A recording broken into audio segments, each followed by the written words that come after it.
Magandang gabi sa inyong lahat. Talaga naman itong araw na ito ay umaatikabo at napalaban, mga partner. Ang mga Dabawenyo, palakpakan natin ang mga matatapang na mga taga Davao. Napalaban po ang mga Dabawenyo na mga miyembro at mga opisyalis dito sa KOJC. At napalaban din yung ating matapang na Agila ng Davao. Na si Inday Sara. Pati si Senator Bato, medyo tumapang na rin kanina. At itong mga kapatid natin dito sa KOJC na talaga namang consistent mula umpisa hanggang ngayon. Yun at yun. Iisa ang sinasabi. Napansin nyo ba yung mga drama? Naku po, pang Black Rider talaga. Pang Black Rider. Malupit ang mga drama dyan. Muntik na akong maiyak. Kaya lang mas nainis ako. Pasensya. Akala ko pa naman meron siyang i-connect. Hindi ba? Oo. Walang Diyos. Pero alam mo, Boss Dada, ang wag na wag niyong gagawin sa drama ay pagsasabayin ninyo yung tango, yung iling, tsaka ngiwi. Pangit na tingnan mo. Ganun. Ang gulo ko, di ba? Ang gulo. Action, hindi dapat pag-drama. Jay. Hindi sila. Pag nakikita ko itong mga to, lalo ako naiirita dito sa mga to. No? Lalo yung mukha ni Abalos. Ngiwi ng ngiwi. May bubblegum ka ba? Maya. Parang may laging inungo yung bubblegum no? Ano ba mga tumatak sa inyo? Sa Ano ba mga tumatak sa inyong mga kataga kanina o mga statement at mga senaryo? Yung kay Senator Bato, tapos kay Marantan, gusto pa atang utuin si Senator Bato de la Rosa, kaya daw nagmamask yung mga pulis. Dahil sa alikabok. Alikabok pala takot kayo? Tapos may pa-jogging-jogging pa kayo nalalaman. Di ba? Ikaw, Coach Oli, ano ba tumatak sa'yo? Ako, parang gusto ko na mag-enroll sa JMC. Ang galing ni Atty. Torreon. Congratulations. Masyado mo namang College of Law, College of Law. College of Law. Ang galing mo, masyado mong ginalingan, nagmukha tuloy unprofessional itong si Abalos. Kawawa naman. Sekretarya, bakit mo ginanyan? Napahiya tuloy. Nagmumukhang walang alam. Kawawa naman. Ikaw, Jay, anong iyong natatandaan dyan sa hearing kanina? Yung kay Bibi Sara. Di, dito, kaya muna. Andyan muna ba sa KOJC? Sa KOJC. Yung kay yung kay Marantan, nakakatawa, diba? Talagang, alam nyo, napakaganda nung Senate hearing na yun dahil dyan yung nalalaman kung gaano ka wala talagang utak tong mga to. Biruin mo kaya daw sila naka-face mask dahil sa alikabok. Napamura siya si Senator Bato. Bihira yun. Napamura si Senator Bato dahil sa katalinuhan nito ni Marantan. Pero ako, ang natatandaan ko dyan, kanina, itong si Torre. Mahina pala talaga mahina ang radar pala talaga ni Torre pagdating sa batas. Kasi parang pinagyabang niya pa, pinagmalaki niya pa yung, nabasa niyo na ba yung alias warrant of arrest? Nabasa niyo ba? Hindi ko pa nababasa. May ganun siya.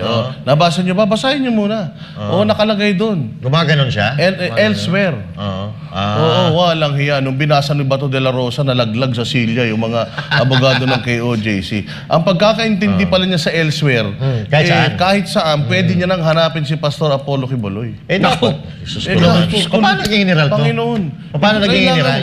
Hindi ko maintindihan to si Torre. Jogging ka kasi ng jogging, kaya nalalaglag yung talino mo Natatagtag yung utak nakaka-jogging But anyway, napakaganda ng mga pag-uusapan natin ngayon, Boss Dada, at napaka-masusustansya kasi may nag-commit. So, ibig sabihin nito, nangangako sila na ayusin na nila yung kanilang trabaho, itatama nila. Itong si Benher Abalos, Abangan natin kung may mababago dito sa Davao. Kasi dito lang talaga Sa buong Pilipinas, dito lang sila sa Davao nagpo-focus.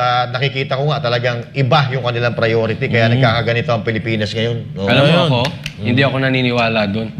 Napanood ko na yan Ganyan, di ba? Nung nag-first hearing, inalis nila yung mga pulis dyan sa harap ng KOJC. Sinabi ko, naku, babalik yan. Simula lang yan kasi nag-hearing. Ngayon, second hearing, ayusin naman daw nila. Huwag kayong maniwala dyan. Pag initusan sa taas yan, takot yan. Wala na silang magagawa pag utos sa taas. Babalik yan dahil lang yan sa hearing, napahiya sila Pagkatapos niyan, babalik na naman. Pagkatapos mag-third hearing, etc. etc.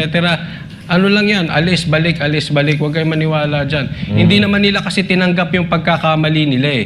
Kung tinanggap nila yung pagkakamali nila, pwede pa tayong maniwala. Pero hanggang sa dulo, eto sila ay wala. Pinapanindigan nila, tama pa sila eh. Naku. Ngayon? Oh. Kaya ngayon dito kay General Torre na kanina nabanggit natin tungkol dun sa alias warrant of arrest, nakakapagtaka na umabot ka sa ganitong rango, tas ultimong yung mga nilalaman ng warrant of arrest na madalas niyo yung na-encounter.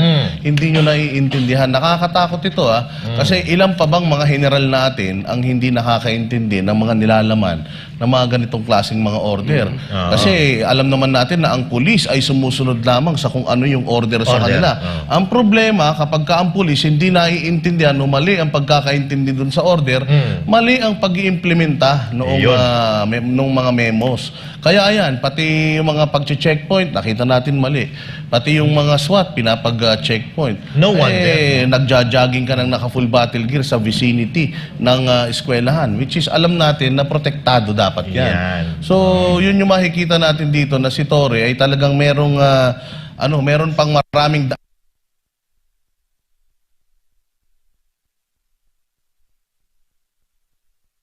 ay dapat matutunan. Kaya kung ako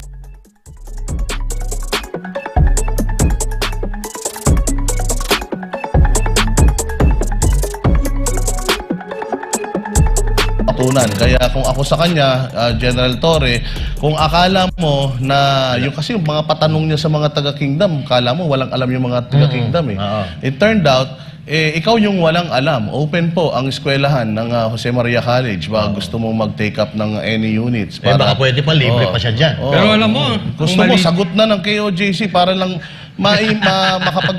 mapatupad mo ng mas maayos yung iyong trabaho. Scholar ka na kung gusto mo. Libre. O isama mo na pati yung mga mga opisyalis mo diyan at mga consultant mo na di ko alam kung ano ang ipinapayo sa iyo. Pero meron tayo alam mo mali diyan talaga. Si Bongbong Bangag Marcos naibalik para ako ngayon si Ma'am Lorena. Si Ma'am Lorena. Pero totoo naman kasi anong susundin ng mga leaders na yan?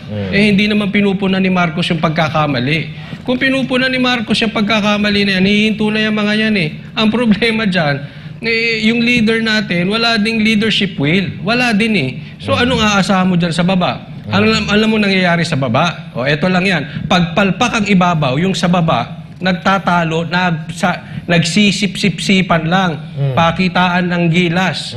Kaya kahit mali, basta magpakitang gilas ka, jogging ka dyan, general ka, jogging ka, may armas ka. Basta lang, makasip-sip. Di ba? Ay bakit? Mali kasi yung nasa ibabaw. Nakakatakot ito, no? Nakakatakot ito kasi ito nga, kung hindi talaga nila naiintindihan, tama yung sinasabi ni Boss Dada kung ino-orderan ka, halimbawa, tama naman yung order galing taas, bibigyan ka ng papel, babasahin mo at hindi mo naiintindihan ang binabasa mo, magkakaletsi-letsi po talaga tayo dyan. Kaya pala nakikita natin, nagja-jogging dyan, naka-full battle gear, di ba? Hindi naman dapat ganun. Doon pa lang makikita na natin na mali. Kasi ang pag-i-exercise, may tamang damit sa pag-i-exercise. At pinakahuling nakita ko yung mga nagja-jogging na yan, na naka-full battle gear, nung may gera pa, nung World War II, tapos noong martial law. Ganyan talaga. Bakit ngayon? Martial law ba? Dapat naka-Bluetooth mga to, yung friendly na pang exercise talaga ng mga pulis. So, kailangan tama. Dapat pag-aralan lahat. May mga kwento-kwento ako naririnig na kaya pala yung iba napopromote dahil sa mga bata-bata, may kakilalang gano'n. Hindi naman talaga sa achievement napopromote, kundi kakilala ni ganito, kakilala ni ganyan. Yun ang lang narinig natin. Na baka gano'n na nangyari. Di ba? Napunan nyo ba? Ewan ko kayo dyan, yung mga nanonood sa atin, dami, mga 1,000 yan. Dyan sa... Sigaw naman kayo, Studio sa labas. May mga audience tayo. Pero napunan nyo magkaparehas ng labi. Para magkamukha. Magkapatid ba si Marcos saka si Abalos? magkaibigan sila, baka... Parang parehas sila ng labi Magkamag-anak pero malayo. Yung mga galawan. Kita mo na, sabi ko. Mali ka naman, coach Magkaparehas sila ng panga. Parehas, yun. gano'n, no? Namana nila yung panga na yan sa lolo nila. Malayong kamag-anak nga, malayong kamag-anak. Pero kanina, na-open up ni Jay Guevara itong kay Marantan. Meron tayong balita dyan. Nakahanap ng katapat sa Senado ang acting chief ng Davao City Police matapos na masita ang local police dahil sa pagsusot nila ng face mask tuwing may operation. Ang sagot ng DCPO acting chief at DILG secretary sa report na ito ni MJ Mondihar. Tila new normal na sa mga pulis sa Davao City ang pagsusuot ng face mask o mga takip sa kanilang mukha, lalo na tuwing magsasagawa ng pagpapatrolya o kahit checkpoint operations sa labas ng religious compounds ng Kingdom of Jesus Christ o KOJC sa Davao City. Bukod sa face mask, kapuna-puna rin na walang nameplate ang mga pulis. Sadya rin kinukubli ang plaka ng kanilang mga sasakyan. Ang mga reklamong ito nakarating ng lahat sa Senado. Kaya sa hearing ng Committee on Public Order and Dangerous Drugs, mismo ang chairman na si Senator Ronald De La Rosa na ang pumuna dito. They're not doing illegal, but they're just doing, to tell you frankly, improperly yung ginagawa nila. Kakauwi lang nito nakaraang linggo ni Senator De La Rosa sa Davao City at personal niya raw nasaksihan ang ginagawa ng mga pulis, lalo na sa labas ng KOJC Religious Compound. Nagawa pang tanungin ng senador ang isa sa mga patrolman sa checkpoint kung bakit nakatakip ang mga mukha nila at wala rin silang nameplate, pero wala itong matinong na isagot. Bakit mag-checkpoint ka, palagi naka-mask, kailangan, tapos hindi makita yung pangalan? Yun lang sa akin. We must be friendly, Hansel.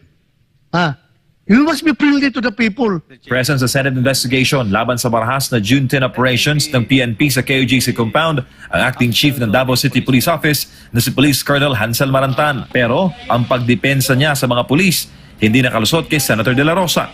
Konting ano lang, Your Honor, konting consideration lang with the policemen. Kasi they've been there, exposed to the pollution of the... Don't tell me that... You don't tell me that reason. Alikabok. Kaya alikabok, nakamas kayo. Kayo lahat nakamas palagi, 24/7. Pag nag-checkpoint, that's very... Hindi ko matanggap yung rason mo na yan. Halos kalahati na ng buhay ni Senator De La Rosa ay ginugol sa pagiging pulis. Nakahanap naman ng katapat si Marantan kay De La Rosa na dati nilang PNP chief. Is it part of the uniform? No. Your Honor, I'm telling the truth, Your Honor. That's why I'm here. But Wag mo akong sabihan. Nag-checkpoint rin ako ng... yung dinaanan nyo ngayon, dinaanan ko rin yan. I'm just wondering bakit lahat ng police ay nakamas, which is very intimidating. Nilino naman ni De La Rosa na hindi nito pinipigilan ang trabaho ng PNP, partikular na operasyon na to sa KOJC. Ngunit, para sa dating hepe ng PNP, hindi nakatutulong ang ginagawa ng mga pulis sa mga residente ng Davao City. Ano bang nakamas palagi, di ba? Yung mga may gagawing masama. Wala silang ginagawang masama.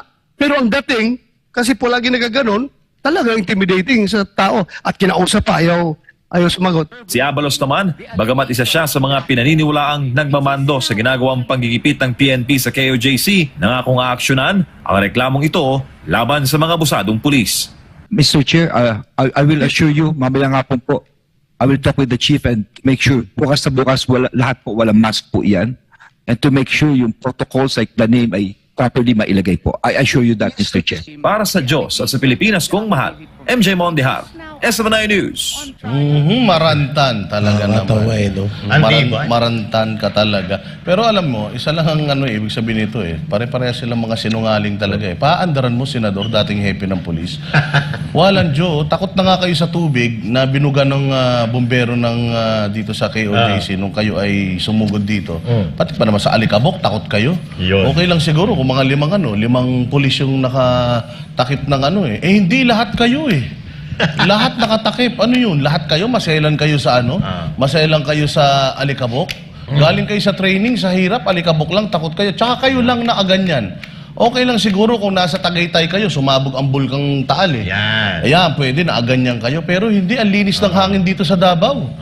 Oo, kaya nga mga presko, mga bilihin at mga gulay at mga rito, prutas dahil maganda ang rito, kalidad ng hangin dito Walang pollution dyan. Kaya alam mo Marantan, pwede kang pwede ka naman sigurong tumalima na lang kasi ultimong hepe mo, ultimong si DILG secretary tumalima na Pero masaklap kasi nagdadahilan ka pa Yan. So isang indikasyon na naman ito na kayo talaga hanggat makakalusot kayo, lulusot kayo Correct. Pwede naman kayong umamin O sige, mali. O ayusin namin. Si Abalos umamin na Di ba? Well, tama yan. Dugtungan ko lang yung sinabi mo, Boss Dada. No? Lulusot.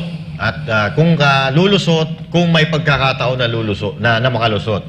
At kung ganito yung mga reasoning ng mga pulis natin, especially yung mga matataas ang katungkulan sa kapulisan natin, abay, nakakahiya ito, mga batid, no? Nakakahiya ito, mga sir. Kasi, kumusta naman po yung pinagdaanan yung training, di ba? Alam ko, mahirap ang pinagdadaanan training ng mga pulis para mapatibay ang immune system, mapatibay ang inyong katawan. Pero ito, alikabok, takot po kayo. Pero hindi po yun talaga rason dyan, mga kababayan. Ito ay palusot lang ito para nang sa ganon, mairaos or malagpasan itong senaryo, usapin na ito. Para mag-move po na tayo sa next issue. Parang ganun ba ang ibig sabihin yan? Para hindi sila mapahiya ng todo. Coach Oli, gina-justify kasi nila eh. matindi. Yung mga kapalpakan na ginagawa nila dito, gina-justify nila. Eh, ultimong si Senator Bato na nagsasabi, kahit nung mga nakarang interviews natin, na mali talaga eh. So, ang hirap pagka yung mga nasa posisyon, hindi marunong umamin ng pagkakamali, Coach Oli. Alam mo yung sabi nilang bigyan nyo naman ng konsiderasyon yung mga pulis. Kayo ang dapat magbigay ng konsiderasyon sa mga pulis. Kasi isipin nyo, nilalagay sila dyan. Ang tagal na nilang nag-training. Nilagay nyo sila dyan sa walang kakwenta-kwenta na assignment. Eh, lalo kayong hindi nyo sila inuunawa. Eh, syempre nag-training yan, tapos ganyan lang. Gagawin yung taga-checkpoint or magbabantay dyan, wala talagang dignidad yung pinapagawa nyo sa kanila. Magpapajogging kayo sa kalsada. Diba? Kayo po ang hindi nakakaunawa sa mga pulis. Ilagay nyo sila doon sa mga lugar na kailangan at may silbi sila para naman tumaas ang moral ng mga taong yan. Kayo po ang nagpapababa sa moral nila. Kaya marami pa kayong kakaining bigas. Kaya tuloy, barado kayo kay Senator Bato at maganda nga itong ginagawa ngayon ni Senator Bato, kinokorek kayo at na nagsisimula ng magsalita. Kailangan ayusin nyo yan. Ikaw, Jay. Lakas din ng tama ni Marantan eh, no? Lakas ng tama mo, penge. Biruin mo isang hepe, dating hepe ng pulis, ang sinabihan mo ng gano'n. Tsaka, tama naman si Senator Bato eh. Ba't may mga face mask kayo? Bakit yung mga pangalan nyo, yung nameplate nyo nakatago? Ang pinakamasama pa dito, yung plate number ng mga sasakyan nila nakatago din.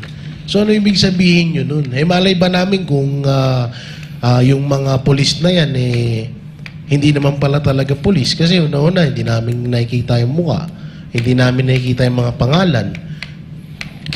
Talaga mapapaisip ka na baka mamaya mga NPA pala tong mga to. Kaya napakaganda nung sinabi ni Senator Bato de la Rosa na ayusin nyo yan. Yung mga face mask, yung nameplate, yung tawag dito, yung sa sasakyan nila. Plate number, ano niya, pakita nyo. Tsaka bakit ba, first time ko lang naka-encounter ng ganyan. Yung mismong plate number ng mobile ng pulis tinatakpan. Anong meron? Pero pag pribadong tao yan, yung plate number Ay, na oo. obstructed lang, huli ka kagad. Huhulihin yan. Bawal yan. Impound pa yan. Impound yan. Oo. Yun Diba? nga lang pagka-counterflow. Isa pa yun. Masama yun. Kung ikaw nga, halimbawa, nakaparada ka lang ng babalagbag, obstruction na agad yan. Yun, ang masama pa niyan. Pinagtitikitan sila sa tapat, di ba? Katulad yan, yung mga nasa labas na mga sasakyan, pinagtitikitan nyo, samantalang kayo. Counterflow. Nagkakokos kayo ng traffic dahil dyan sa pagja-jogging Tama. ninyo. Ang masama pa niyan, nung nag-counterflow sila, kasama pa nila si Torre. Oo, so, Diba? so sanction. Tinularate pa. Sanction Kasama ng nila dyan si Torre. Nagmayabang pa siya na nandyan daw siya. Pero hindi niya pinagmayabang na nag-counterflow kami. Diba? Wala mali talaga yan. sa ayos eh. Ayan ang arte Ayun, pala oh. mag-jogging nito ni nakikita ko. Andyan pala si Torre nun eh. Ang arte pala niya mag-jogging kung kending-kending gano'n. Yan, oh. Isa pang isa pang issue dito, yung kay Abalos. So pare-pareho silang nagsisinungaling eh. Sinungaling si Torre, nagsisinungaling to si Marantan, si Abalos. Ganun din eh. Oh. Kasi kung mapapansin ninyo, yung hearing na to ay dahil sa ang tanong excessive ba yung force na ginamit ninyo sa pagse-serve ng ng warrant of arrest. Yun ang tanong eh. Pero ito sa Abalos, yung opening statement niya, Diyos ko po, parang artista. Mangiyak-ngiyak pa. At sinight yung mga statement na nandoon sa kasama sa kaso. Kaya nga ang sinasabi ni Attorney Torion ay sub judice dahil nasa korte na ito eh. Pero katulad din naman ang sinasabi ni Senator Bato na sa ganitong klase ng pagdinig, walang hindi daw ino-honor yung sub judice. Kaya lang, Senator Bato, ang pinupunto kasi dito is malayo masyado eh. Yung kanyang sinasabi, yung statement niya, opening statement niya, malayo masyado. At isa pang naging issue natin dito kay Secretary Abalos, itong pagsisinungaling niya sa bounty. Kasi merong 10 million bounty na inilatag inilagay sa ulo ni Pastor Apollo Kibuloy. Ngayon, ang ginagamit niyang pangdepensa para hindi niya mailabas itong mga pribadong tao na ito na nagpondo, Lumabas na lang. itong 20 million naman daw na na kinounter ng KOJC. Yun. So it's a clear na pag-confirm na kapag ikaw ay naglagay ng patong sa ulo, ginagawa mong delikado yung buhay ng tao. Bakit natin nasabi? Sabi niya, hindi ko mailabas yung mga pangalan dahil delikado buhay nila. Meron kayong 20 million na inilagak sa mga taong ito. Kaya hindi ko pwedeng gawin. Bakit ikaw ginawa mo kay Pastor Kibuloy at sa 5 pa niyang mga kasamahan na akusado pa lang dito sa kaso na ito? So ibig sabihin, alam mo na delikado yun. Bakit ginawa mo kay Pastor Apollo Kibuloy sa 10 ng kanyang mga kasamahan? Anong comment niyo doon? Well, anyway, mga kababayan, wala tayong asahan dito. Kung yung puno, bulok din. Siyempre, yung mga sanga, bulok din yan. At regarding dito sa bounty, sabi ni President Bongbong Marcos Jr. ay wala daw masama dito. Pero maliwanag na maliwanag doon sa batas na binabasa ni Attorney Torion na ito po ay bawal. Diba? Indirect, direct, bawal-bawal. Bawal na bawal yan. Tamang-tama yung sinasabi ni PRRD na this administration is a failure. No? Basahin mo itong balita natin tungkol dyan. Ayun, basahin natin to para mailugtong na natin itong mga balita na to. Ayaw pangalanan ni Bernard Abalos ng DILG kung sino ang donor o nasa likod ng 10 milyong pisong reward money laban kay Pastor Apollo C. Kibuloy.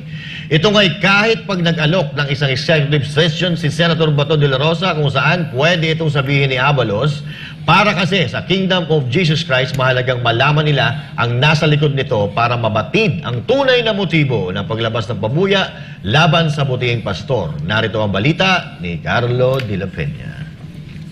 Sana maunawaan po ninyo, dahil nagbigay po kayo ng 20 million, yung mga tao po ngayon ay natatakot for their safety.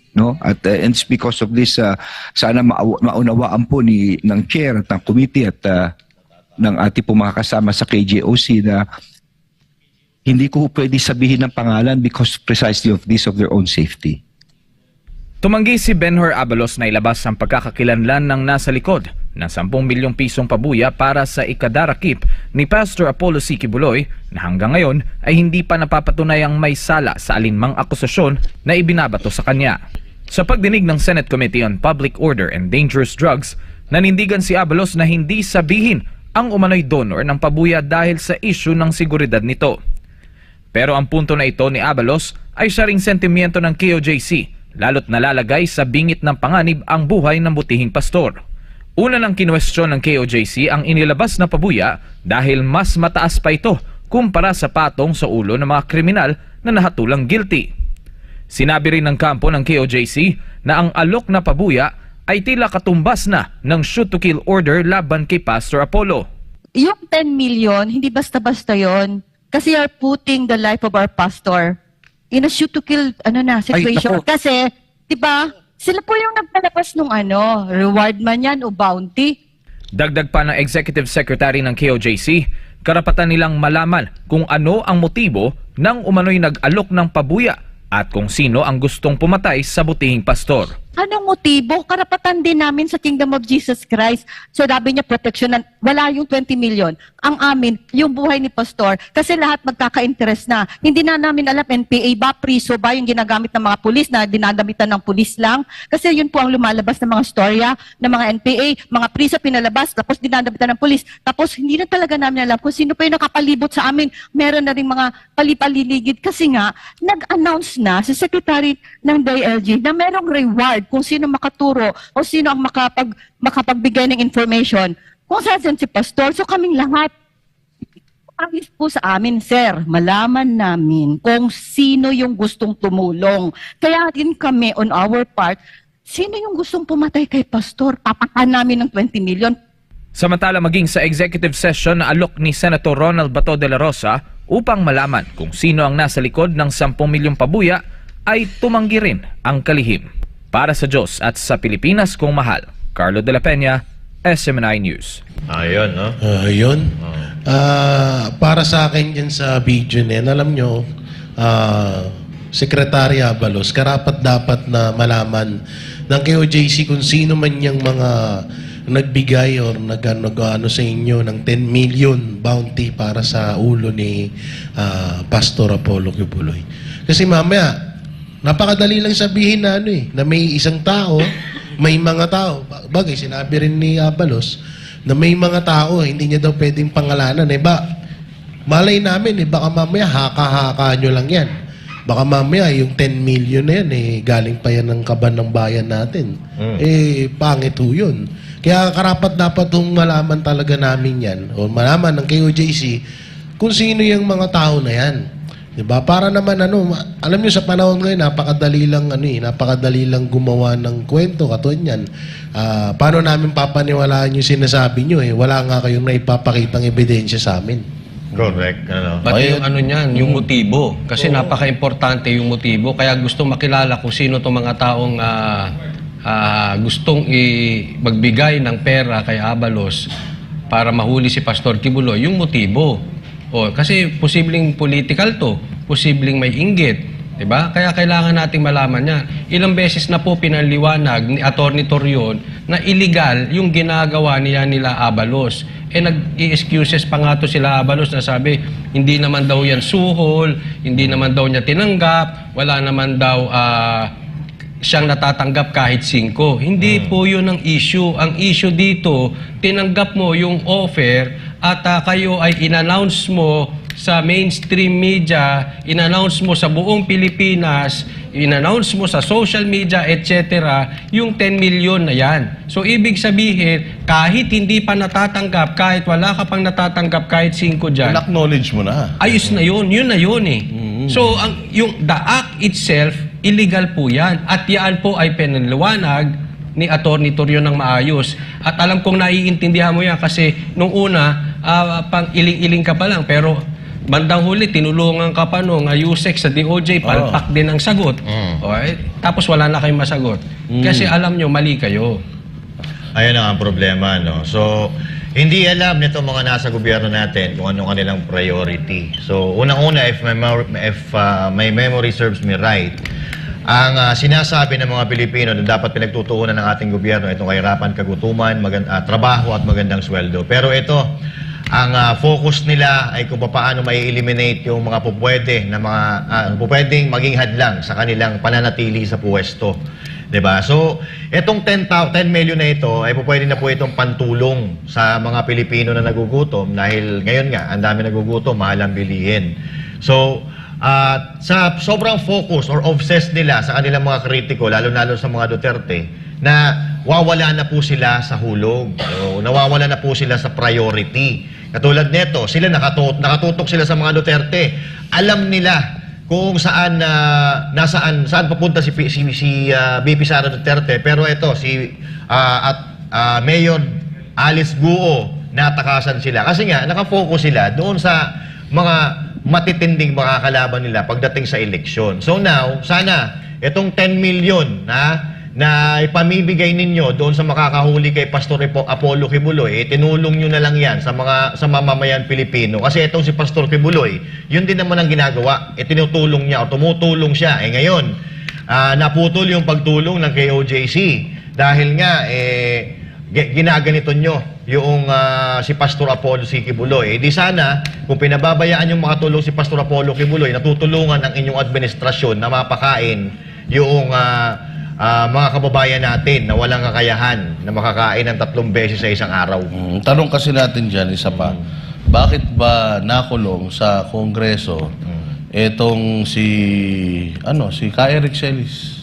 Dahil lang tanong. Bakit siya bakit siya nakulong? Di ba merong inaalam na source niya ang Kongreso, pero hindi ibinigay ni Ka Eric Celis. Kahit anong pilit, executive, hindi ibinigay ni Ka Eric Celis. Iba ang nito iba ang kumbaga mas matindi, kumbaga itong pinoprotektahan ni Ka Eric Celis na itong pinoprotektahan ni Ka Eric Celis na source niya dahil si Ka Eric Celis ay considered as member na ng media dahil siya nga ay anchor broadcaster ng SMNI. So ayaw niyang sunugin yung kanyang source. Kaya siya nakulong. So bakit itong si Abalos ay nakaligtas? Samantalang matinding matinding Halos parehas katanungan lang, ito. Kasi katulad nung agam-agam ni Senator Robin Padilla Pwede na pala kung halimbawa tayong dalawa magkaaway tayo tapos nagkaroon kayo ng kaso ni Coach Oli at may warrant of arrest ka. Dahil galit ako sa'yo, pwede kong pondohan yung pagpapahuli sa'yo. Hindi tama yun. Di ba? So yun yung mali na pwedeng gamitin itong maling perception na ito patungkol sa paglalagay ng bounty or reward. Kailangan talaga nating malinis at makagawa ng batas ang Senado patungkol dito na dapat walang koneksyon talaga doon sa tao yung nag-alalagak ng warrant ay ng bounty.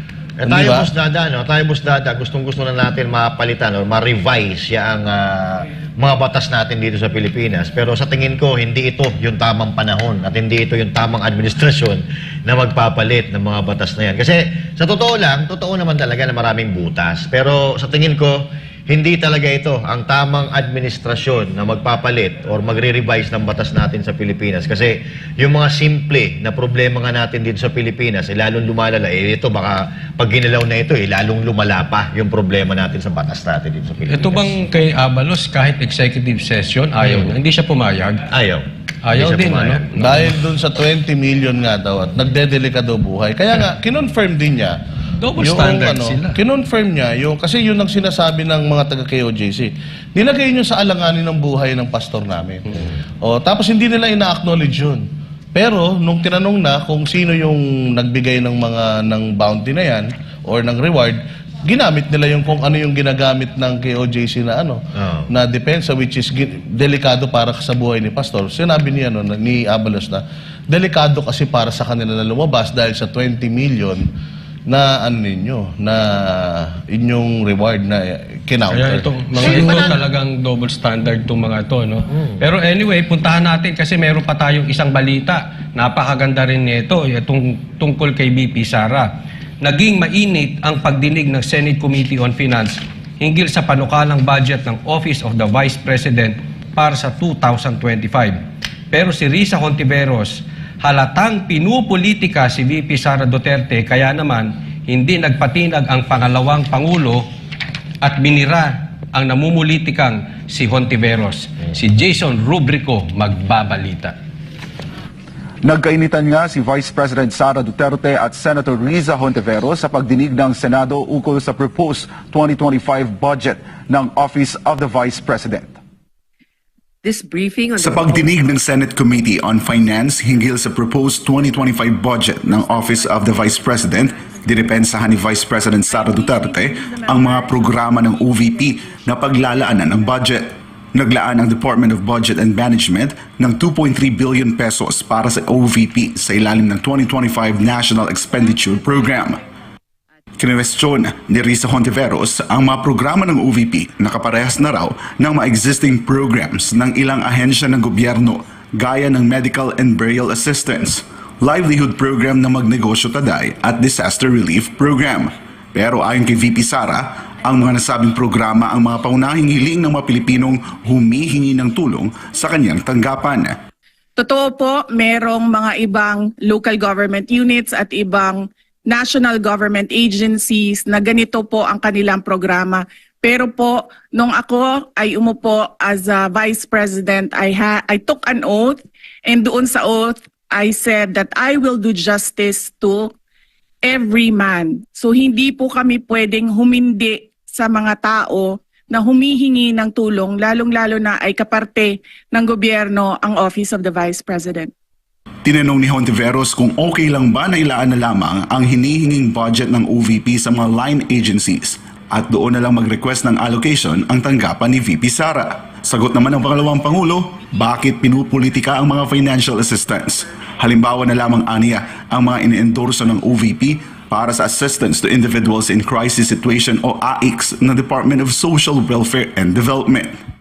Kapag meron po kaming nire-refer o binibigyan ng endorsement ng AICS sa DSWD, kadalasan po nasagot sa amin ay hindi pwede dahil galing yan sa Office of the Vice President at kalaban yan. Minsan po, totoo yan na pupolitika ang assistance para sa ating mga kababayan. And so I go back to the oath that I shall do justice to every man, at kaya po kami nandito at kaya po kami merong mga ganito na mga projects sa Office of the Vice President.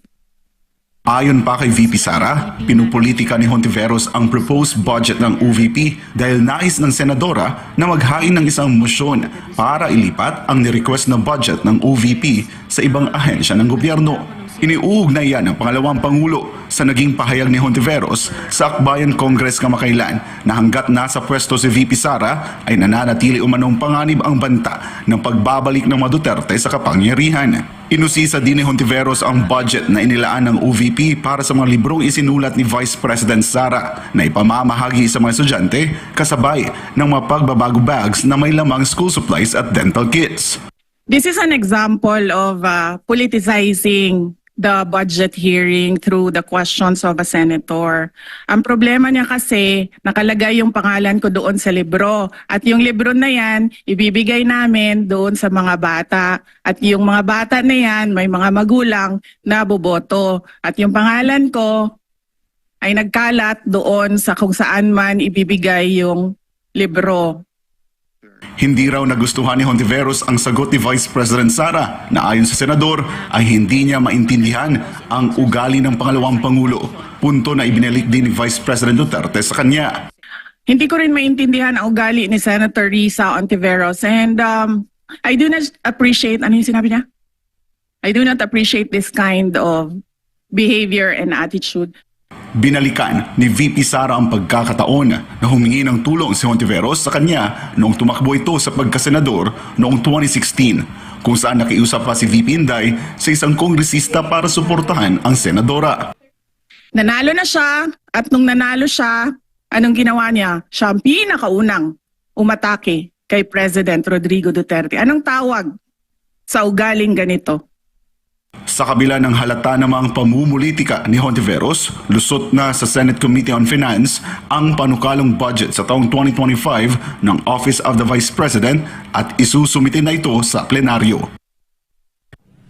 Para sa Diyos at sa Pilipinas Kumaal, ako si Jason Rubrico, SMNI News. Mainit yung mga tagpo na yan. Ayaw lang kasi talaga nila, mga bossing, na tumatak si Inday Sara. Yan. O kaya yung mga proyekto ni Inday Sara, na kasi sila pagka nagbibigay sila ng mga pag nagtatrabaho sila para sa tao, kasi ginagawa nila yun para makilala sila eh. Correct. Para sa pagpapabango nila para sa Promotion susunod na eleksyon or para sa eleksyon. Katulad ng ginagawa ng Tingog.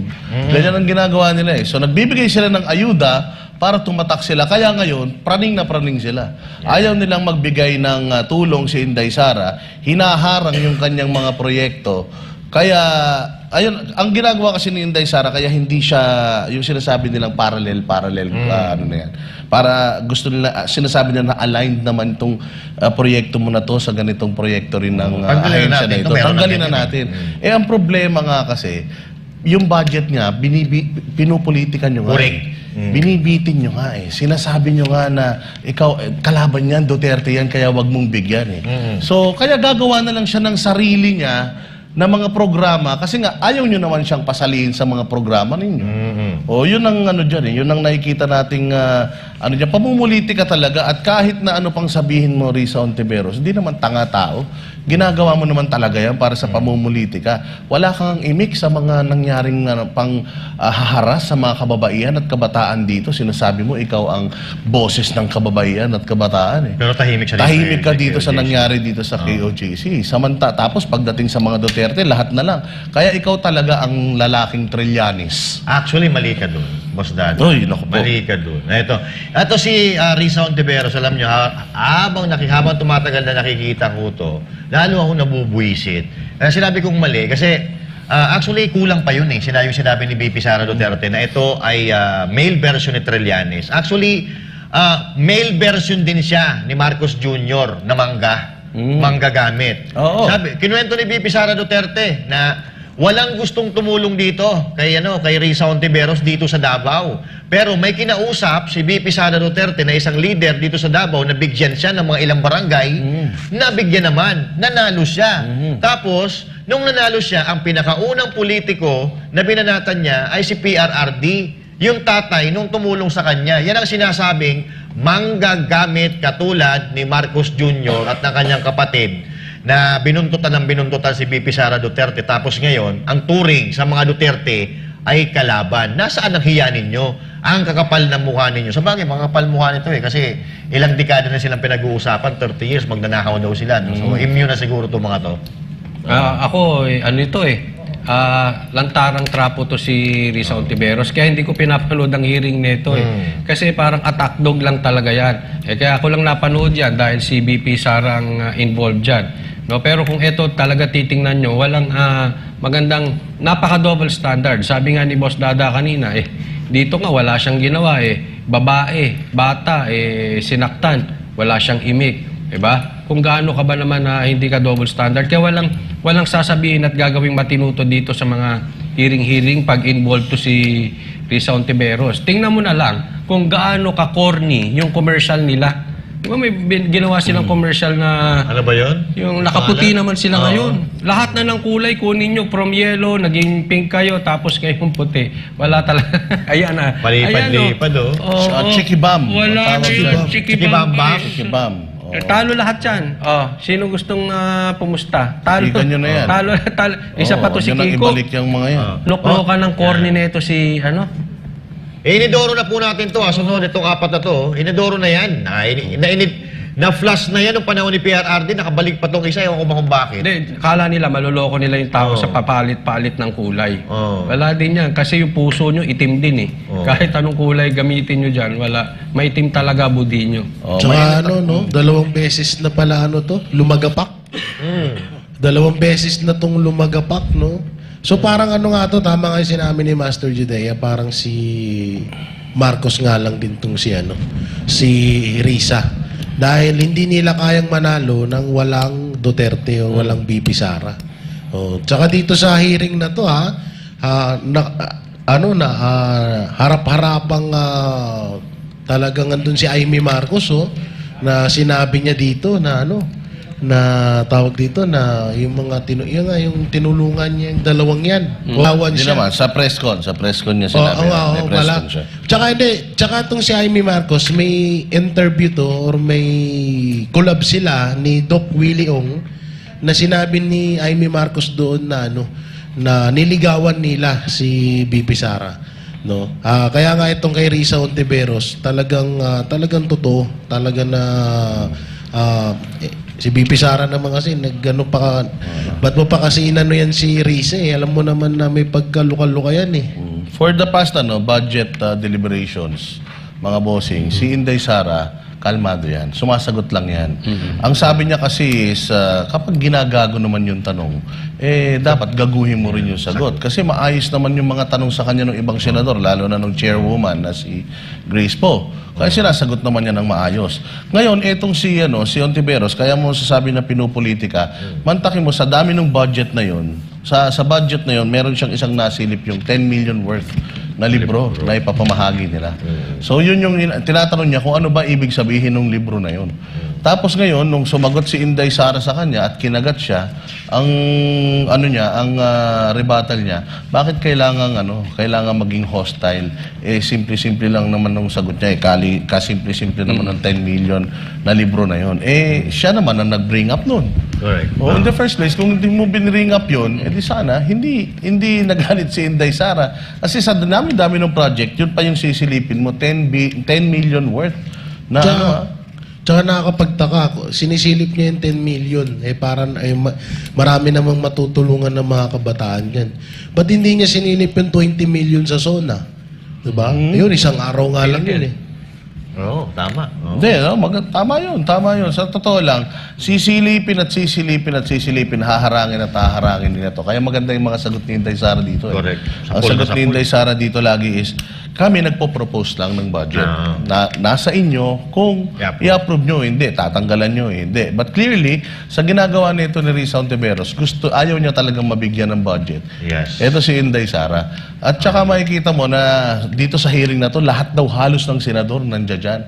Lumalaban na si Inday Sara, mga bossing, hindi katulad ng mga previous budget deliberations. Yan. And after nga nung kanyang deliberations na yan, yung debate na yan tungkol sa budget, talagang marami siyang mga matatapang na salitang binitawan sa kanyang presser.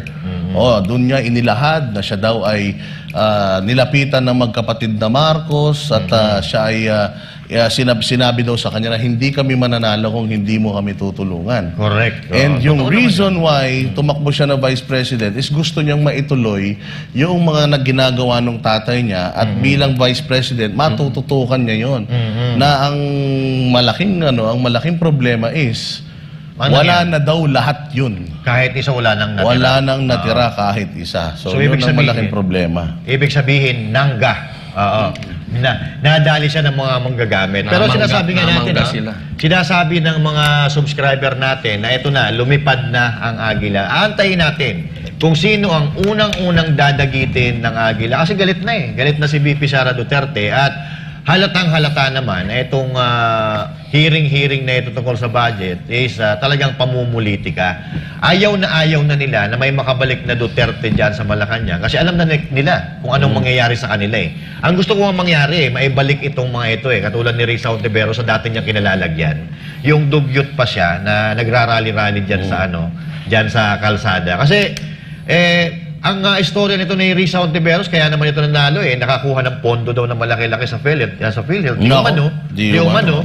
Kaya naging senador. Si VP Sara na mismo nagkwento na 2 beses na itong tumatakbo pero hindi na nanalo. Kaya lumapit. Ginawa lahat ng medios para manalo siya. Lumapit kahit siguro alam niya. Ito si Risa Hontiveros noon pa man galit na sa mga Duterte ito. Pero kinapalan niya yung mukha niya. Plinastic niya mga Duterte para manalo siya. Si Trillanes din. Parang lumapit, gusto mag-VP. Hindi pinagbigyan. Ngayon, tumatahol na rin. Siniraan yung mga Duterte. Pero mabuti yun, hindi pinagbigyan. Ito pinagbigyan. So, mas makapal ang mukha nito. Mas makapal ang mukha nito. Sarap nga. Jesus, pareha santisima po. Pero maganda nga mag-tandem sila President si Trillanes, Vice President si Hontiveros. Siguro kaya nila. Maganda yung ganun President si Risa Hontiveros, Vice President si Trillanes. Tingnan natin. Si VP Sara kasi alam mo, galit to sa mga rebelde. Yung mga makakaliwa, yung mga terorista, mga NPA. Naku, galit na galit yan si VP Sara. Naku, yung maraming galit dyan kay VP Sara. Naku, baka may dugong NPA yun. Sino? Si Risa Hontiveros? Wala ako sinasabi. Pero alam naman natin ang karakas ni VP Sara at alam nilang ayaw nilang mapaupo yan dyan. Dahil kasi pag napaupo yan si VP Sara dyan, naku, talaga.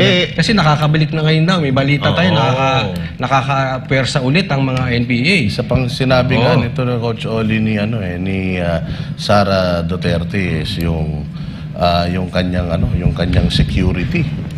Sabi niya, wala na. Hindi ko na gustong maibalik pa yan. Sa inyo na yan.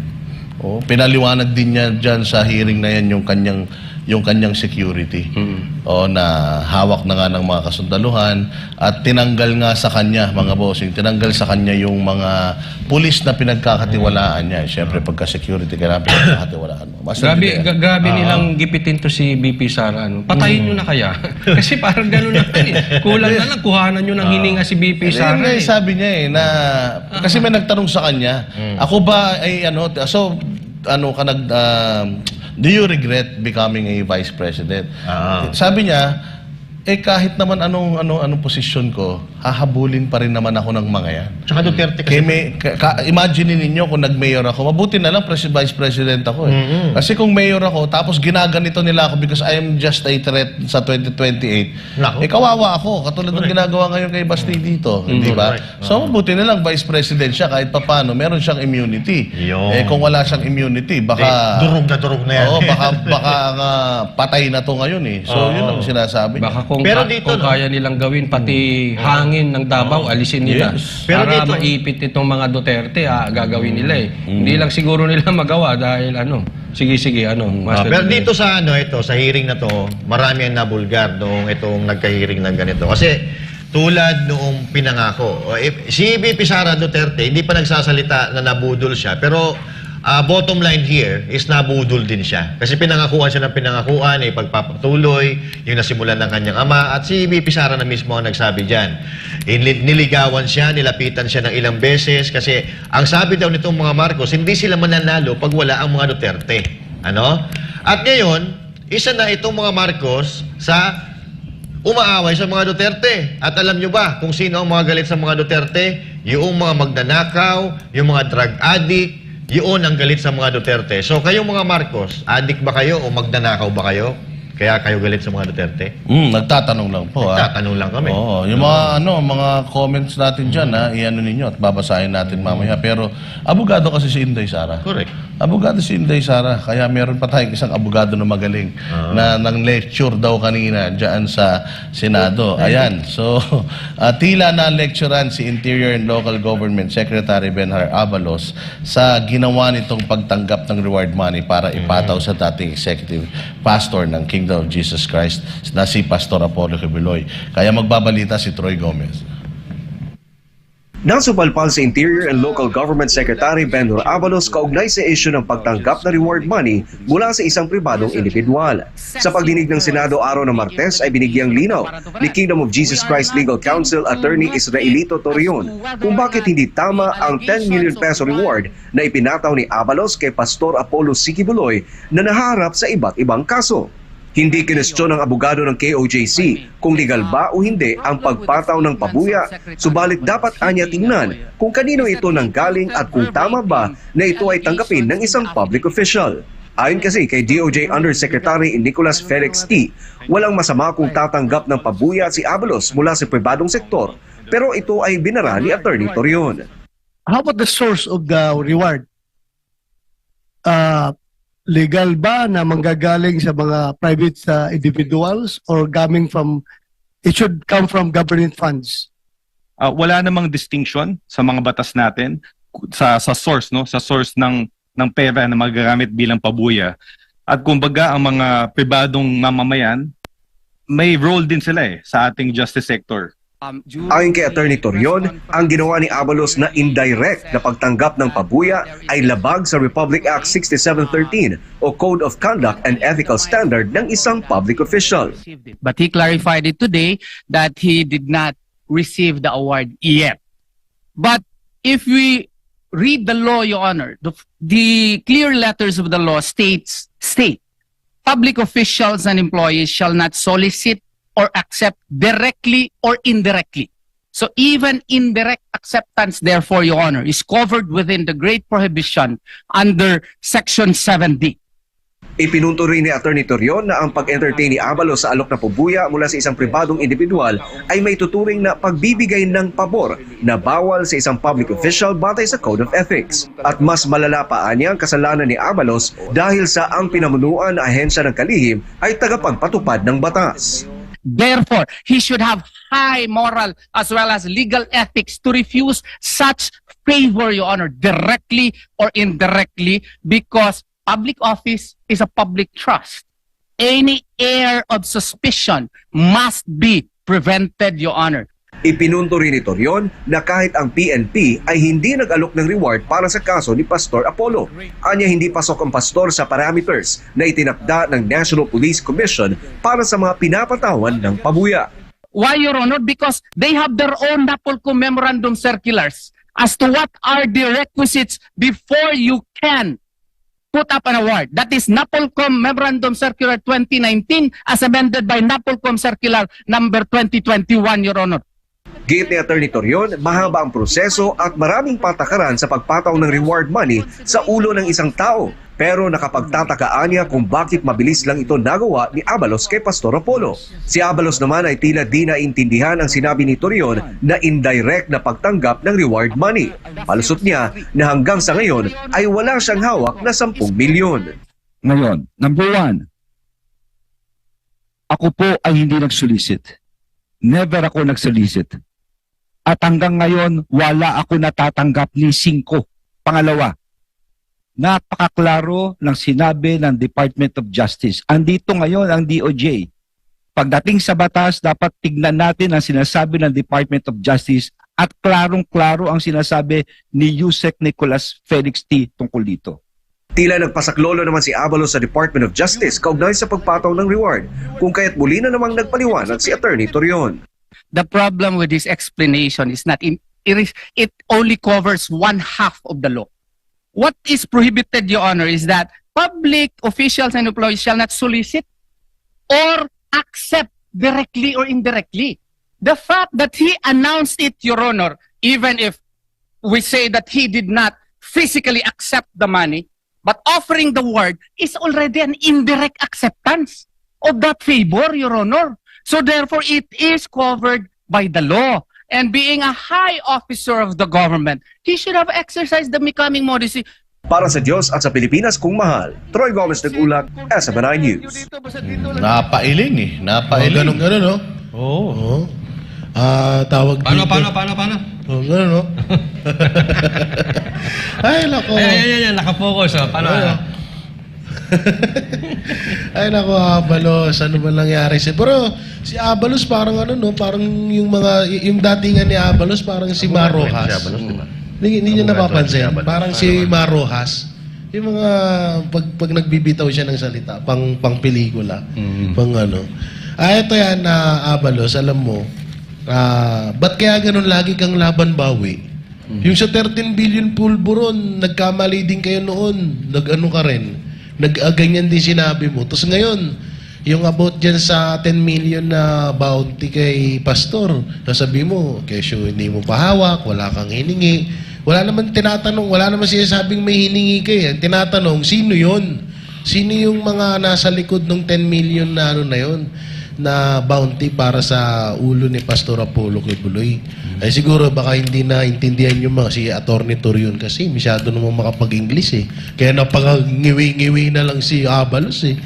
Oo. Pero alam mo, sinabi niya pa na sinabi daw ng DOJ ganito. Natural, DOJ, kakampi nyo yan. Lang ka naman tumuligsa sa inyo kahit nga yung CHR, parang sa inyo na nakakampi.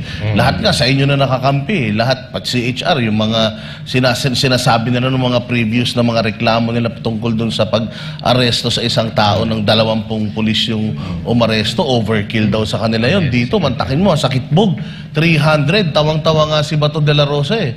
Dahil 300 na pulis ang nilagay mo dyan at lang, konting-konti ka pa sa 300. Alam ko makulang ang pulis natin. Boss Dada, parang may ibig sabihin si Abalos. Ano? Parang gusto niya rin ipatawag sa hearing si Rimulya. Si Boying? Oo, binabanggit na binabanggit eh. Mawa ka naman dun na Abalos. Pero ang highlight talaga dito sa meron daw rally sa labas na ginanap. Ay! May rally daw sa labas na ginanap ha. Sino nagparally? Matindi. Ito mayroon daw mga rally sa labas at nag-selfie pa doon. Si Diwata. Baka may Paris doon kaya maraming tao. Ayan, nakita nyo. Paresan pa na yan. Say no to mga child abuse. May mga ganun pa. Meron pa mukha ni Pastor Kibuloy. May picture pa siya.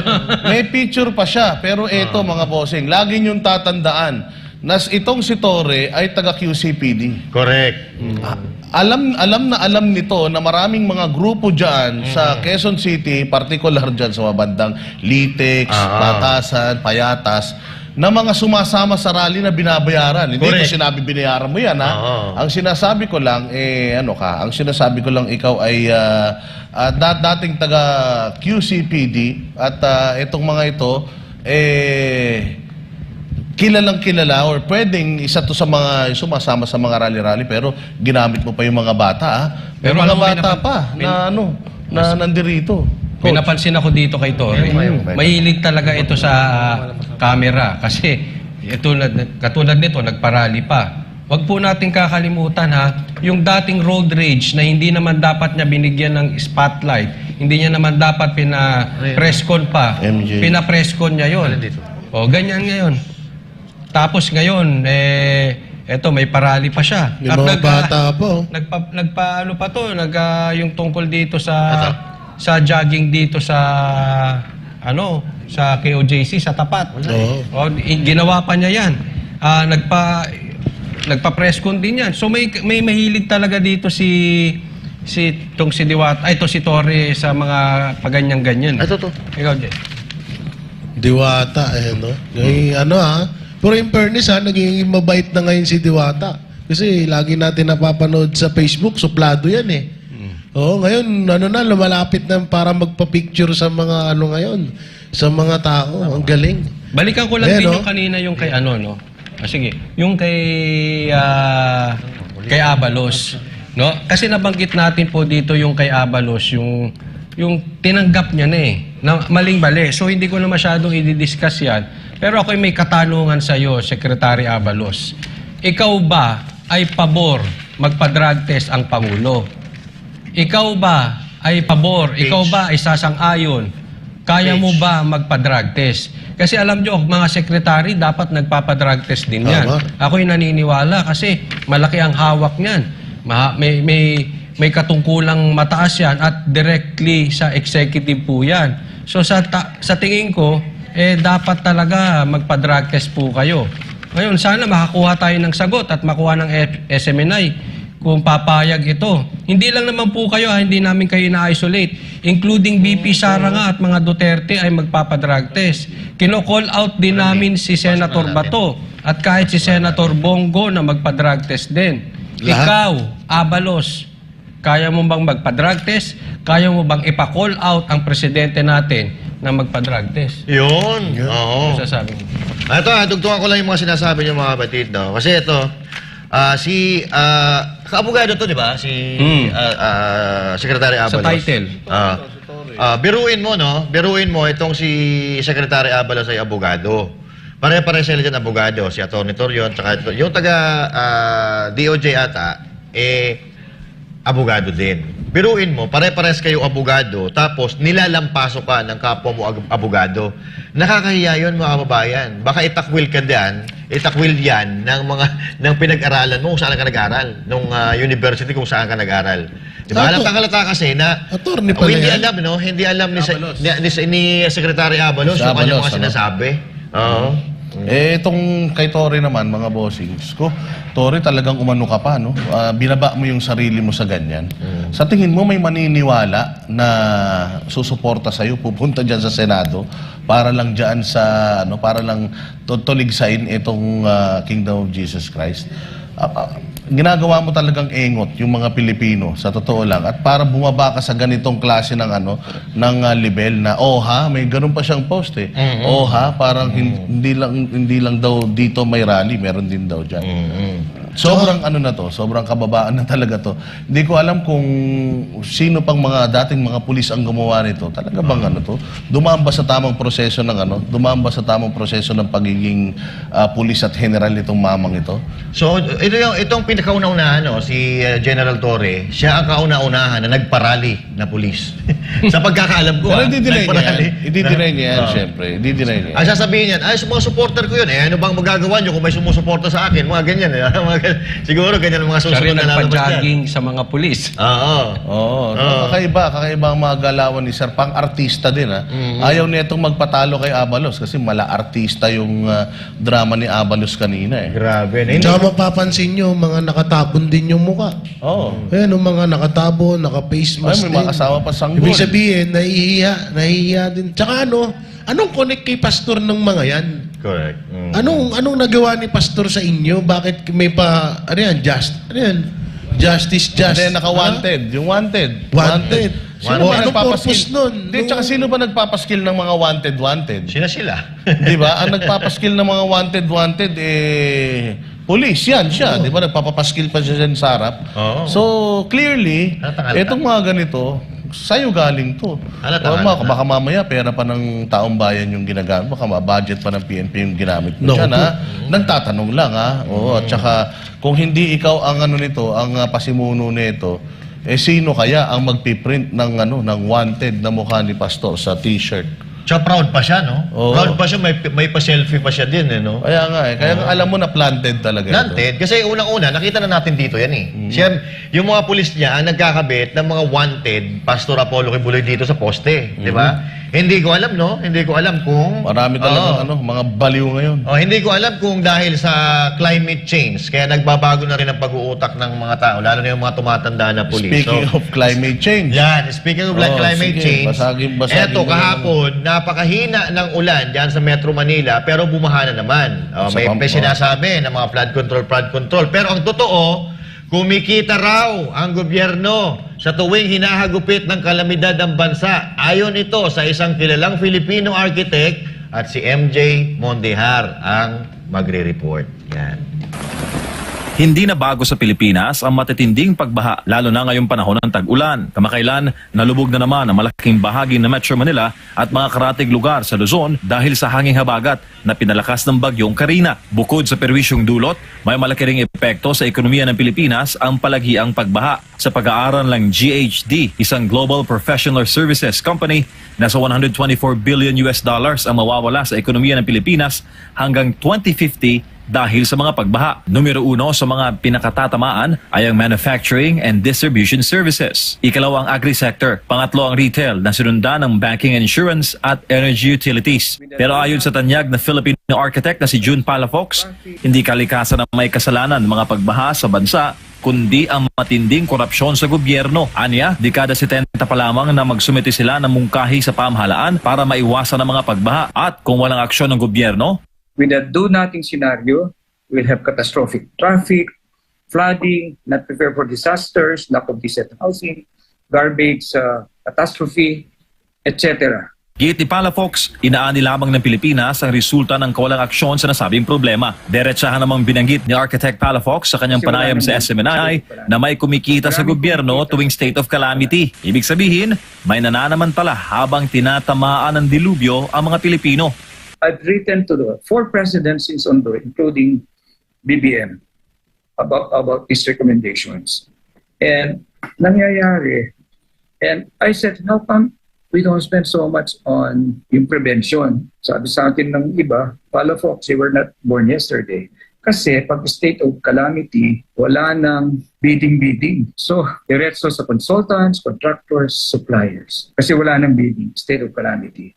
Maraming kumikita sa state of calamity. Batay sa datos, mahigit sa 1 billion pesos kada araw ang budget ng DPWH para sa flood control noong 2023. Tanong tuloy ngayon ni Palafox kung saan napupunta ang nasabing mga pondo. Sa prevention, sabi nga ng mga iba, yung sa 1.4 billion pesos a day, hindi ako nagsabi niyan, pinag-uusapan na 40% goes to corruption. Samantala, pinuri naman ng veteranong arkitekto ang programa kontra korupsyon ng Duterte administration. Anya, korupsyon ang pinakaugat ng paghihirap sa Pilipinas. Kasama na dyan ang mga anomalya sa flood control. Nagsumbong ako sa Friday. Monday, yung corrupt head of the agency, tinanggal ni Digo, inabolish yung agency. Ngayon, sana tayo magsusumbong? Sa huli, nanawagan si Palafox sa kanyang mga kasama sa construction industry na gumawa ng hakbang at magsalita at isiwalat ang mga issue ng korupsyon sa kanilang hanay. Dahil sa bawat substandard na mga proyekto, milyong-milyong buhay ng mga Pilipino ang nalalagay sa peligro. Corruption kills. Supposing infrastructure like bridges, may 40% corruption and buildings, saan binawas ng contractor yung 40%? Kaya sabi nga, hindi lang dapat ako nagre-report ng anomalies, incompetence, and corruption.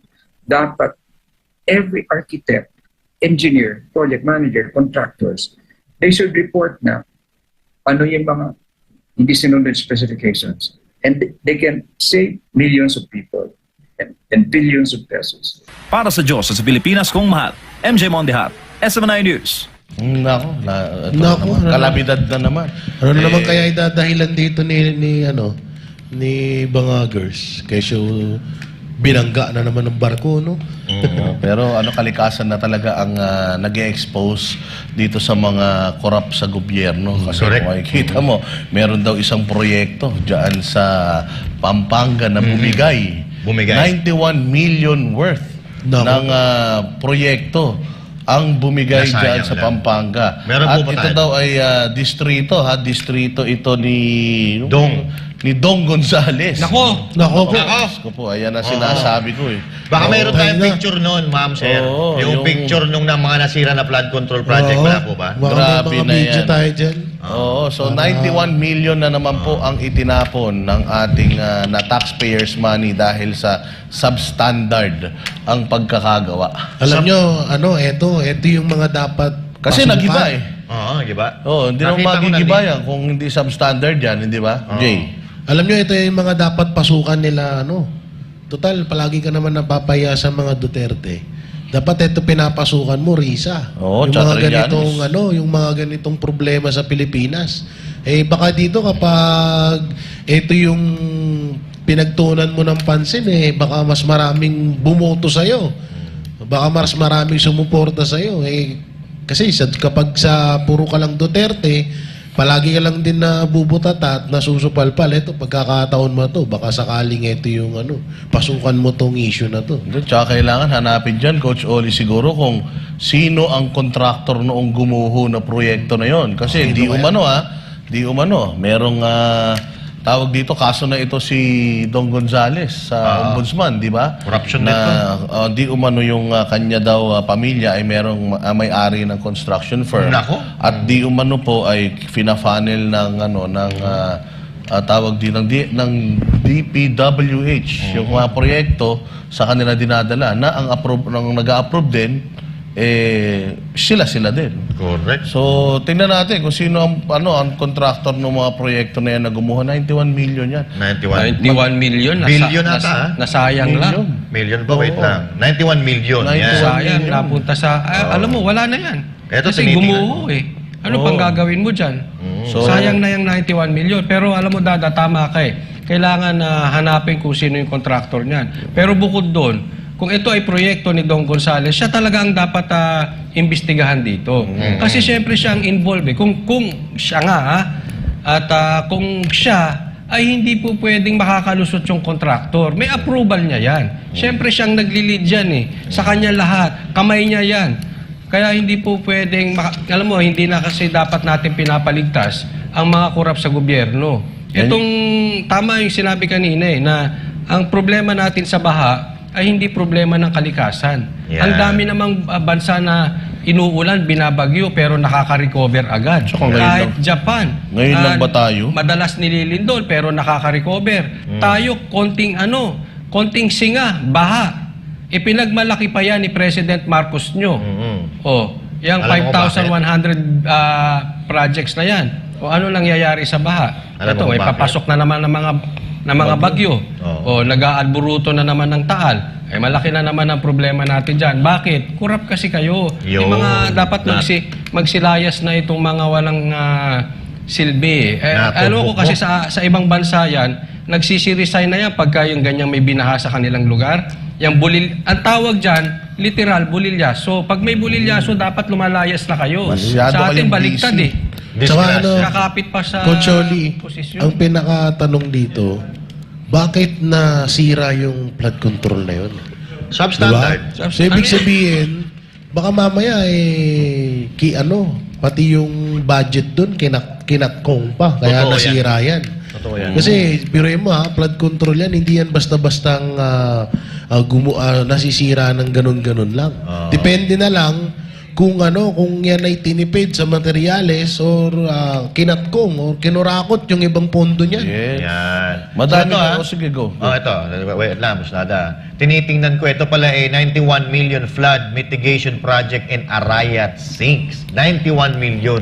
So, kanino kaya talagang yan? Ito, nakalagay dito, Dong Gonzales Representative Dong Gonzales, panay ang banat nyo kala Inday Sara. Dapat ito ang ninyo, harapin ninyo. Ito sablay na sablay talaga, mga kapatid, Kasi, ito biruin nyo si BP Sara, tinitipid nila yung budget. Pinipigil or hinaharang yung budget ng Office of the Vice President na may nakikitang nagagawa. Pero ito yung mga ito yung mga bata-bata ni Tamba na busog ngayon sa pera.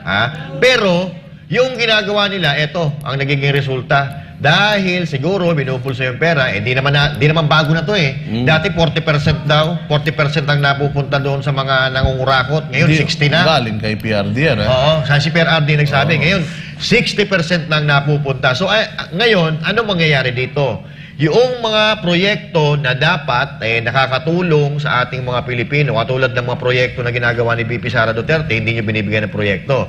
Pero ito, binubusog nyo ng binubusog. Tingnan nyo. Bitak-bitak, giba-giba. Paano? Sayang, 91 million. Naku po. Ito, ang tinatawag natin. Walang bakal Oo. Ito yung tinasabi natin na pag hindi maganda ang intensyon, disgrasya ang aabutin. Disgrasya nga. Kaya nga, Substandard. Mother Nature na ang nagpapakita ng kanilang korupsyon. Masyado tayong focused kay Inday Sara. Nako, itong si Dong Gonzales masyadong nakafocus kay Inday Sara at sa mga statement ni Inday. Mas mabuti mag-focus ka kung paano mo patitibayin yung mga projects ninyo dyan sa inyong mga distrito. At isa pang problema natin, yung statement ng DFA patungkol sa mga immigrant visa ng mga Afghans. Di ba natatanda na malaking issue yan. Ayaw natin payagan na mga Afghan refugees pumasok dito. Ito po ang statement.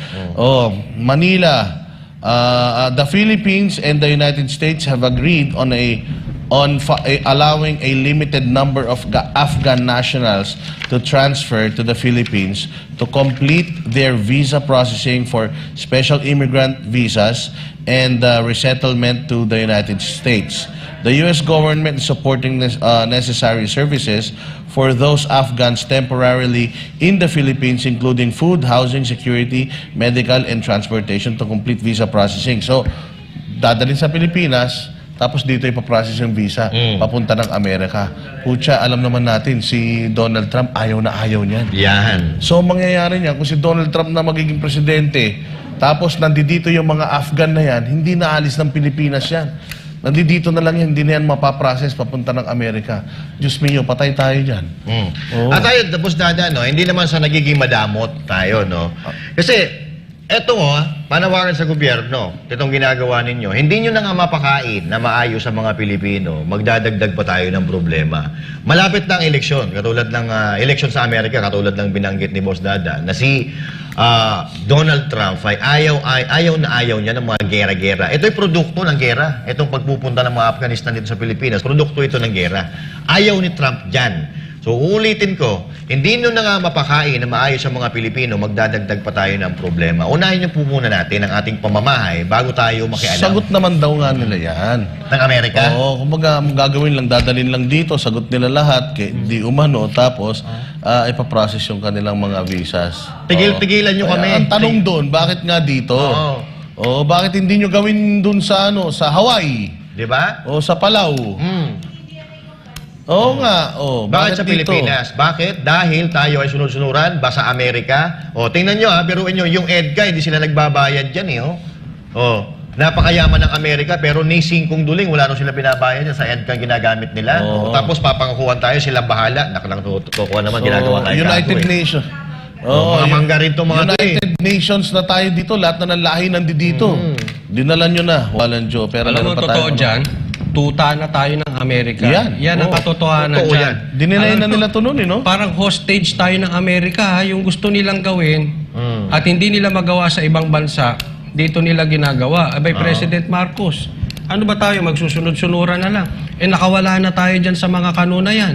Ba't kayo, pinabalik-balik mo pa yan, dinagdagan mo pa yung EDCA na yan, nasabi mo hindi mo papapasukin. Ito naman, itong mga Afghanistan, hindi na nga halos makakain yung mga kababayan natin na mga mahihirap. Magdadala ka pa dyan. Bakit dito nyo dinadala? Bakit kung yung ayaw nyo doon, tinatapon nyo dito? Ba't hindi nyo itapon sa ibang bansa? Ito hindi tayo nagiging masama dito sa mga Afghans. Pero kasi bakit laging Pilipinas? Pag may problema kayo, itapon sa Pilipinas. Ganyan na nagiging gawain nyo, President Marcos, itong mga Amerika. Ang sinasabi nyo, lagi ang problema natin dyan sa China, dyan sa WPS na yan, na yung white powdery substance. Yung West Philippine Sea na sinasabi ninyo. Pero ang problema natin talaga nasa mga kano. Diba? I mean, we are not against the Americans, no? May mga kamag-anak po kami dyan. Kaya lang, syempre, yung politika ng Amerika na problema nila, dinadala nyo sa nuknukan na ng taas ng problema ng politika ng Pilipinas, dadagdagan nyo pa. Mistulang hostage tayo ng mga Amerika. Jay. Tsaka ano ba kasi naitutulong ng mga yan dito sa atin? Yung China, yun ang isa sa mga pinakamalaking natulong sa atin, pero iniitsapwera natin. O iniitsapwera ng gobyerno natin. Yung Amerika, palaging pinapapasok dito. Wala naman naitutulong dito sa atin yan. Huling naitulong yan, yung Jones Bridge ba yan? Kung di ako nagkakamali, yan ang naitulong ng Amerika sa atin. Ang dami pa nga daw hiningi na kapalit niyang mga yan. Ewan ko ba itong si Marcos? Hindi na natin alam kung anong nasa utak nitong taong to eh. Wala ka na nga halos mapakain sa ano. Hindi, kahit naman nasabihin natin na sagot nila. Sagot daw nung Afghanistan, yung budget. Ng Amerika, yung budget ng mga Afghanistan. Kahit na, bakit ba kasi dito nyo tinatapon yan? Tsaka Jay, malayo yan. Gaano katagal ang binyahin niyan papunta rito? Di sana, binyahin nyo na sa inyo diretso. Tama. Mga walang hiya kayo. Dito nyo pa din. Ang gugulo niyan, galing sa gera yan. Sigurado, may mga warsyak yan. Correct. Baka dito pa maghasik ng lagi mga yan. Hindi naman sa nagdadamot tayo, pero wala na nga tayo makain. Magbibigay pa tayo. Ito, hindi ko sure. Kasi may nabasa ako dati na si Marcos Sr., diba hindi ko alam kung anong lahi yun na dinala niya rin dito sa Pilipinas. Russia ata yun. Mga Russian. Yung sinakay sa barko dyan, sinakay dyan sa barko, nakaparada dyan. Dinala dito sa Pilipinas. So baka yun ang ginaya ni Marcos kayo. Idol niya tatay niya. Sige. Bago tayo magtapos, meron lang tayo isa pang balita. May bagong export product ang Pilipinas na pinagkakaguluhan ngayon sa ibang bansa. Kung ano ito, alamin sa report ni MJ Mondihar.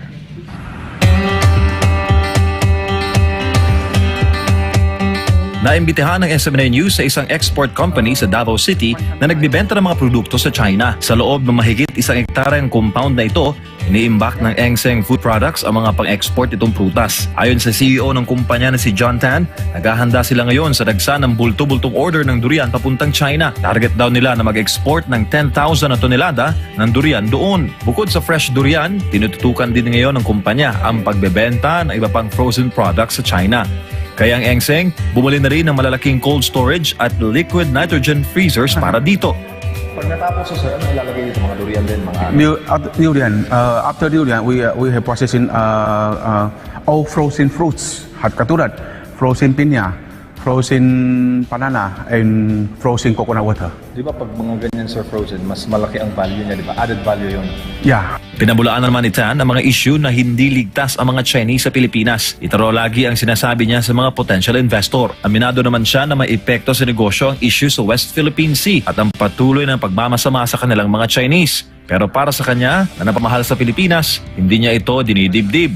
lalo na't negosyo lang daw ang kanyang sadya sa Pilipinas at tumulong sa mga empleyado na magkaroon ng trabaho. Bukod sa durian, in demand rin sa China ang pandan variety ng buko. Mahal ang bentahan nito sa China kung saan pumapatak sa 700 pesos to 1,000 pesos ang isang box. Malaking potensyal para sa mga magniniyog sa Davao. Para tumaas ang value, malamig na pinapadala sa China ang mga buko. Actually, coconut po natin, ano yan, Philippine coconut, sikat yan ha, sikat no? Pananan natin. Ngayon kasi, pero minsan nakita ko sa social media, sa news, marami Chinese parang takot punta dito. Pero sa akin, parang ano lang, yung issue lang. Ano yan, basta sa amin, export kami, no? Walang tama, tuloy-tuloy po. Bukod sa China, nag-i-export rin ng mga produkto ang Engseng sa iba pang mga bansa sa Asia, Middle East at US. Para sa Diyos at sa Pilipinas kung mahal, MJ Mondehat, SMNI News. Ayun, ES Durian ako po ay paborito pa naman ni Coach Oli ang Durian. Kahit pa paano, meron tayong good news, ano? Oo, yan na. Katulad ng mga Chinese talaga naman dito sa Pilipinas, usually, ang ginagawa naman yan, magnegosyo talaga. Magnegosyo. Hindi naman yung manakot. Nakakatulong ang mga yan sa atin pag patungkol sa buwis and all, at saka karamihan ng mga malalaking mga ano dito, mga investors, talaga mga Chinese. Mga Chinese. Kaya wag natin dinidemonize yung mga Chinese. Kasi pag nagsialis lahat yan, Yari tayo tayo. dyan. Oh, And wala. even itong mga may-ari ng mga malls, mga Chinese yan, di ba? Mga Chinese. At wala pang history na sinakop tayo ng mga Chinese. Ever. Kahit balikan natin ang history ng Basta una pa Pilipinas. sila kesa sa mga Espanyol dito. Correct. Oo, pero never tayong inattempt na na sakupin ng China. Alam naman ng China yun, ang titigas ng ulo ng mga Pinoy. Pag sinakop nila tayo, baka dahil sa atin bumagsak pa sila. No? Alam mo, maganda natutulong yung export na yan. Oo. Mas magandang tayo ay nag-export. Yung produkto natin, nilalabas natin. Kasi nakakapag-create tayo ng trabaho para dito sa Pilipinas. Kesa naman tayo nag-i-import. Itong administrasyon talaga ni Marcos. Diyan na uso yung pati sibuyas, ini-import natin, bigas, etc. etc. Kaya tuloy yung mga magsasaka natin, tinatamad eh. Dahil kumukuha lang tayo sa labas. So, syempre, yung kanilang bigas, yung kanilang produkto, bumababa ang presyo. Dahil, syempre, may competition galing from the outside. Wala namang masama doon. Pero kung doon tayo nakafocus, I think we should focus more on exporting than importing. Kasi kung gusto natin tulungan ang mga Pilipino, hindi ayuda. Tayo dapat ay mag-create ng trabaho. Katulad nito, pag ikaw yung nag-i-export, makakapag-create ka ng mas maraming trabaho. Correct. Kaya maganda yan. Katulad nito, diba? Katulad nito, ang daming trabaho na naibibigay nito, mga kababayan. Taliwas ito doon sa pinoproject ng mga dilawan o dito mga galit sa China. Hindi tayo kumakampi sa China regarding dyan sa West Philippine Sea. May mali naman talaga ang China dyan. Pero regarding dito sa pagpapaunlad ng ekonomiya ng Pilipinas, China ang pinakamarami na tinatanggap na produkto galing sa Pilipinas. Itong Amerika, tinutulungan ba tayo nila? Naku. Wala. Pinapautang tayo na pinapautang nila. Tinutulungan tayo. Tinutulungan tayo na magkagera dito. Yun ang gusto nila mangyari. Diba? Sige, final statement para sa akin. Ako, excited ako para sa press conference ngayong week. Umaati ka po yan. Kailan ba yun? Meron na ba? Malamang meron niya. Meron ulit press conference this week. So, syempre, mahihimay-himay lalo nung mga nandoon kasi kaninang tapang-tapang ni Brother Carlo, Brother Carlo, bilib talaga kami sa'yo. Ibang klase ang tapang mo. Ikaw ang bumuhat ngayong araw na ito. Talaga naman. Yung mga taga Davao, bilib na bilib tayo dahil matatapang. Ito, ang mga taga Kingdom of Jesus Christ, mga senador natin from Davao at syempre, ito si Inday Sara. So, nandito pa rin tayo sa Davao at tayo pa rin po ay aabangan natin yung kanilang ipinangako na yung 300 meters away from school. Yan. Yung kanilang mga checkpoint and stuff. So, tinan natin sa mga susunod na mga araw kung matutuloy ba yan, kung mag-a-adhere ba itong si Abalos at ito si Torres sa napagkasunduan. So, katulad nga sabi ni Coach Oli, hindi siya naniniwala. Pero ako, I'm hopeful na natutuparin nila yan. Siyempre, para na lang dito sa sanity ng mga nandirito sa compound, lalo na yung mga estudyante at yung mga, alam mo yung mga bumabagtas dito sa kalsada na ito. Kaya abangan natin yan this week. Magkakaroon tayo ng panibagong preso at talaga namang umaati ka mo yan. Okay. So, Maliban kay Brother Carlo Catiel, siyempre si Ate Nori, batiin din po natin. At siyempre, yung rockstar natin na attorney na walang iba kundi si Attorney Torion. Attorney Torion, may mga subscriber po kami dito na gustong humalik sa inyo, ihalik ko daw sila. Pagbalik mo dito, halik po ako sa inyo ha. Para ikaw sa ating lang. mga Ikaw lang yun, dinadamay. But anyway, mga kababayan, katulad ng sinabi ng ating mga kapatid, tayo po ay umaasa na magkakaroon na ng bayag ngayon sa pagkakataon nito. Itong si Secretary Abalos. Sana tuparin niya yung pangako niya, nag-commit siya kay Senator Bato de la Rosa. Abangan po natin yan. Sana this time magkatotoo po ang mga sinasabi ninyo. Kasi bumawi naman po kayo. Kasi lahat ng mga sinasabi nyo sablay. So this time, asahan po namin na magkakaroon ng pagbabago ang sitwasyon dito sa KOJC. Sana itigil na po yung pangaras. Kasi kahit pumasok kayo dito, wala kayong makukuha. Wala kayong makikitang lumalabag sa batas. Lahat dito mababait. Paulit-ulit namin sinasabi yan. Sa Secretary Abalos at doon sa mga gustong lukubin itong Kingdom of Jesus Christ, maawa kayo sa mga tao nakatira dito. Nandito ang buhay nila, huwag niyong kunin. Tore, kamusta ka na? Dahil nga, sana kagaya nung sinabi ko nung nakaraan, sana itong si Tore mayroon ng isang salita. Kasi hindi yan yan ang palagi nating nakikita sa mga kapulisan natin. Ang mga kapulisan natin ay may mga isang salita yan. May mga yagbuls yan. Kaya Abalos and Tore, sana asahan nun namin kasi hindi kami uwi hanggat hindi nyo tinutupad yung pangako nyo kay Senator Bato de la Rosa. Kucholi? Ngayon, samahan niyo po kami doon sa mga nag-aalala dahil sa aming kaligtasan dahil siyempre nababalitaan nila na posibleng sumugod ng mga pulis dito. Huwag po kayo mag-alala kasi may mga kasama po kaming abogado rito nagbabantay at mga libo-libong workers po kasama natin dito at sa panalangin. Siyempre, di ba? So, basta samahan niyo po kami sa pagbabantay dito kasi ito pong pang-aapi po sa KOJC, ito po ay laban ng bawat Pilipino. Ito ay laban para sa mga abusado. At kitang-kita nyo rin naman kung paano inilalaban ng SMNI ang ating karapatan. Dahil sa karamihan sa mainstream media, tikom na ang bibig. So samahan nyo po kami sa pagbabantay, maging listo po tayo. At kung sakaling susugod, again, lagi kong panawagan, i-share po natin yung mga live at tawagan ninyo ang inyong mga kaibigang, mga pulis, sundalo, politiko, etc. na kung saan ay pwede silang gumitna sa mga pang-aapi at pang-aabuso ng mga nasa poder ngayon. Kita-kita po tayo ulit, Monday to Friday, ang Banateros, 8 p.m. Ako po, si Coach Oli. At ako naman po, si Jay Guevara. Ako naman po, si Master Judea. At ako naman po si Boss Dada para sa Diyos at Pilipinas nating mahal. Para sa Diyos at Pilipinas.